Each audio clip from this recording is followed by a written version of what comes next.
Assassination attempts on U.S. presidents including Donald Trump that failed. History is filled with dramatic moments and close calls. Today, we delve into the harrowing tales of 7 U.S. presidents and previous presidents who narrowly escaped assassination attempts. These stories are a testament to the resilience and luck that sometimes intertwine in the corridors of power. Let's begin with the most recent one with Donald Trump. Number 1, Donald Trump, July 13, 2024. It was a day charged with political fervor in Butler, Pennsylvania. Supporters gathered eagerly, anticipating the words of former President Donald Trump. But what started as a day of unity and anticipation soon turned into chaos and fear.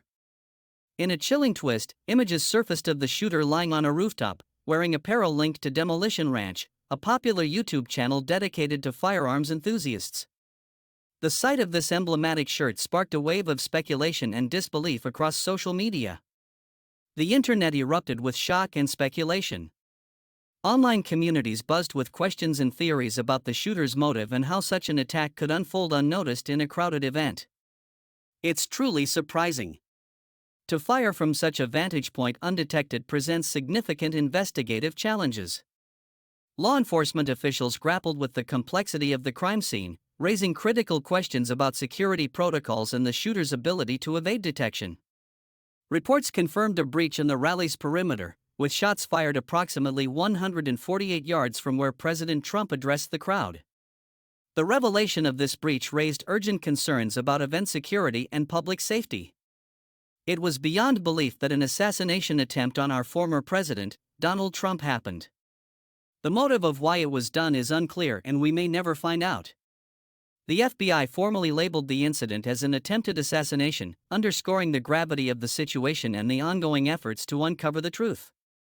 A few eyewitnesses indicated seeing the gunman crawling on the rooftop with a rifle and was beyond belief. Another said they heard the shots fired, and that everyone hit the ground. It was like a nightmare coming to life. Another few eyewitnesses shared harrowing accounts of the moment gunfire shattered the rally's peace, describing frantic efforts to seek safety and assist those injured in the pandemonium. In President Joe Biden's speech, he said we must stand united against such violence. Every federal agency is mobilized to investigate this appalling act.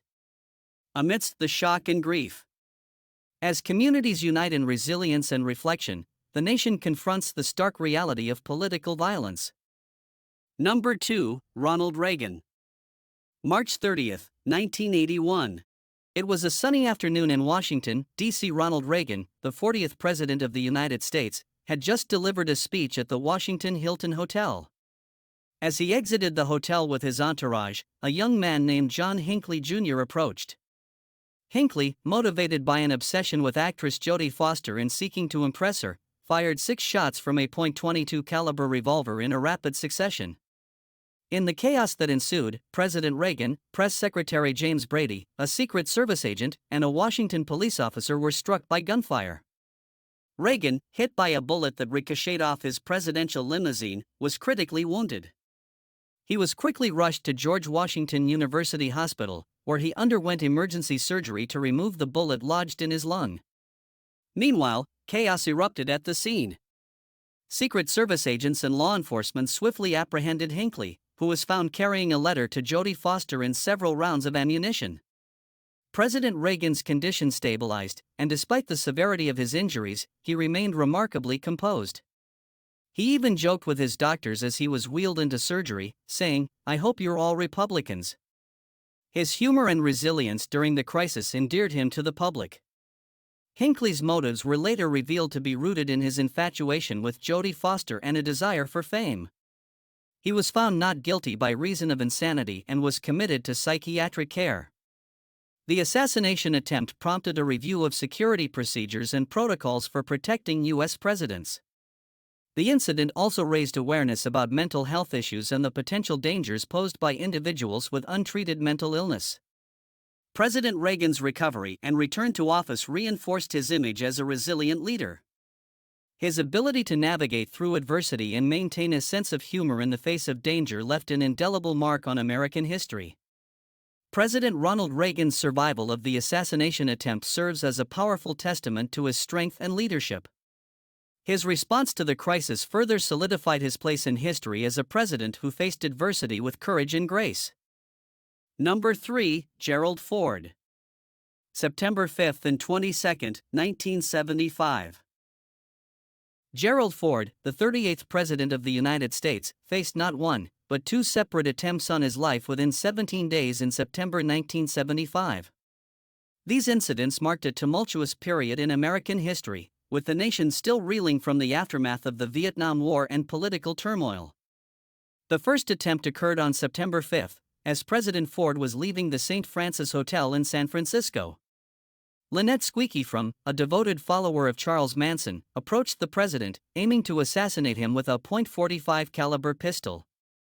Secret Service agents swiftly intervened, preventing Frum from firing a shot. She was subdued and apprehended immediately.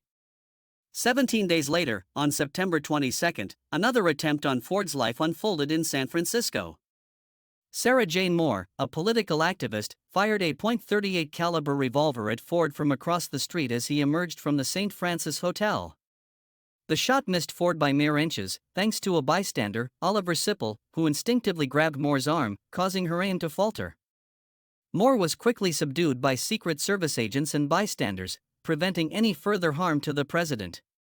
Both Frum and Moore were later convicted of attempted assassination and sentenced to prison. The incidents underscored the heightened security challenges faced by U.S. presidents during an era marked by social unrest and political divisions. They prompted a review of security protocols and a strengthening of protective measures around the president and other public officials. President Ford's calm demeanor during and after the attempts on his life earned him praise for his resilience and fortitude. Despite the close calls, Ford continued to fulfill his presidential duties with a steadfast dedication to the nation. Number 4. Harry S. Truman. November 1, 1950. It was a tumultuous time in American history.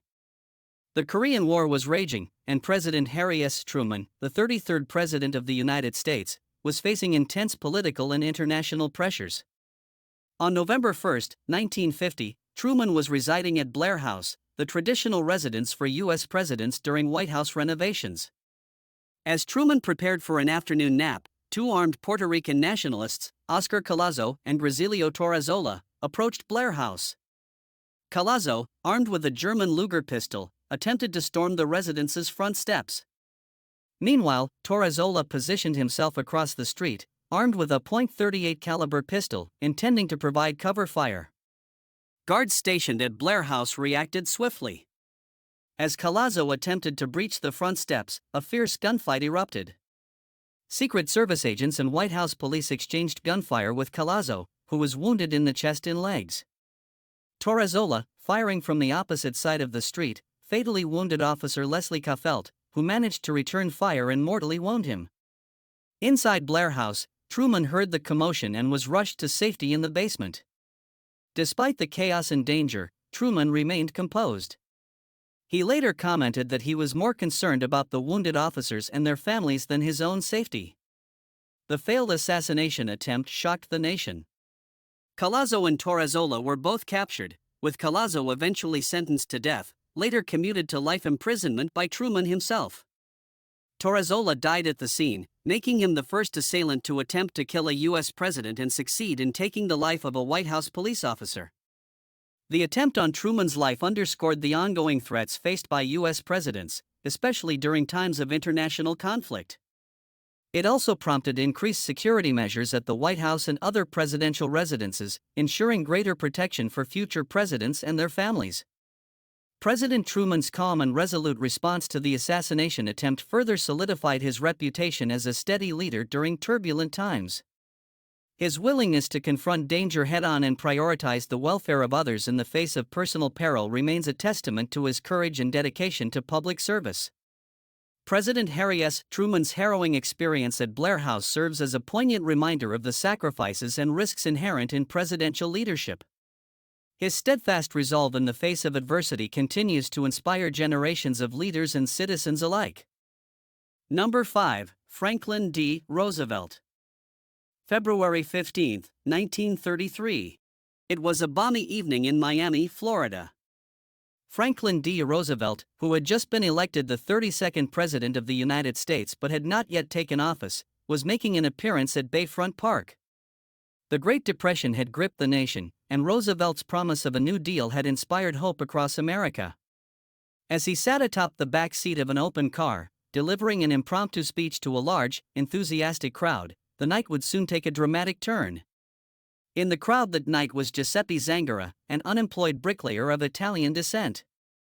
Suffering from chronic pain and harboring deep resentment towards government officials whom he blamed for his plight, Zangara had purchased a revolver with the intent to kill a political figure. He made his way through the throng of people, positioning himself as close as he could to Roosevelt. At 9:35 p.m., Zangara raised his .32 caliber pistol and fired 5 shots in rapid succession. Chaos erupted as the crowd scattered in panic. Roosevelt, sitting on the back of the car, remained unscathed, but several bystanders were not so fortunate. The bullet struck 5 people, including Chicago Mayor Anton Cermak, who was standing on the running board of Roosevelt's car. As security and members of the crowd subdued Zangara, Roosevelt displayed remarkable composure. Despite the commotion, he immediately ordered his driver to rush the injured Mayor Cermak to the nearest hospital, effectively taking charge of the situation. Roosevelt cradled the wounded mayor in the back of the car, offering words of comfort as they sped away. Mayor Cermak's condition was grave. He was quoted as saying to Roosevelt, "I am glad it was me instead of you," acknowledging the potential devastation had the Zangara was swiftly apprehended and confessed to his intentions. During his trial, he expressed no remorse and stated, "I don't hate Mr. Roosevelt personally. I hate all officials and anyone who is rich." He was convicted of murder following Mayor Cermak's death and was executed in the electric chair on March 20, 1933. The attempt on Roosevelt's life highlighted the ever-present dangers faced by public figures, even before they officially take office. Roosevelt's calm and decisive actions during the crisis reinforced his image as a strong and compassionate leader, qualities that would define his presidency during some of the nation's darkest times. The failed assassination in Miami underscored the volatile atmosphere of the era and the desperate measures some individuals were willing to take in their struggle against perceived injustices. It also showcased Roosevelt's ability to maintain his poise under pressure, a trait that would serve him well through the trials of the Great Depression and World War II. President Franklin D. Roosevelt's brush with death on that fateful night in Miami remains a poignant reminder of the perils of leadership and the fortitude required to navigate them. His reaction to the attempt not only saved lives but also cemented his legacy as a resilient and empathetic leader. These are the exact reasons why America has to have a security presence within and outside of the country. Check out this next video we have on the military bases outside of America to protect the interest of the USA.